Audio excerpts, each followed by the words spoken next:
நீக்கிறதுக்கு பார்த்தீங்கன்னா, ராமேஸ்வரம் எல்லாம் போயிட்டு வந்துட்டுருப்பீங்க. எல்லாம் குளிச்சுக்கிட்டு இருப்பீங்க. ஆனா, அந்த ராமேஸ்வரத்த சுத்தி பார்த்தீங்கன்னா, 36 தீர்த்தங்கள் உண்டு.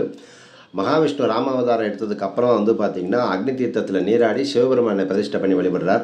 சீதை தீக்குளித்தபோது அந்த அக்னி தேவன் சீதாதேவியை தீண்டிய பாவத்தை போக்குவதற்காக அக்னி தீர்த்தத்தில நீராடினான். இதனால் இந்த அக்னி தீர்த்தம் அப்படிங்கிற பெயர் இருக்கு. வருண மந்திரத்தை உச்சரித்தும் வராத வருணன் பகவான் மீது ராமர் விட்ட அக்னி பார்த்தீங்கன்னா, பானம் கடல்ல விழுந்த இடம் இது. அதனால் இந்த அக்னி தீர்த்தத்தில் எல்லா நாட்களிலுமே எல்லா நேரங்களிலும் நீராடலாம். இங்கே நீராடும் போது பார்த்தீங்கன்னா, நதியில் நீராடிய பலனும் கிடைக்குது, கங்கையில் நீராடிய பலனும் கிடைக்குது. 22 தீர்த்தங்கள் ஆலயத்தை சுற்றி இருக்குது. ஆனால் டோட்டலாக பார்த்தீங்கன்னா 36 தீர்த்தங்கள் உண்டு.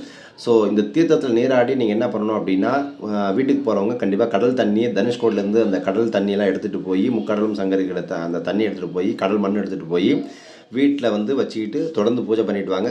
அந்த தண்ணியை வச்சு மெழுகுங்க. கண்டிப்பாக எல்லா தோஷங்களும் செய்வினை குளறுகள் இதெல்லாம் நீங்கி திருஷ்டியெல்லாம்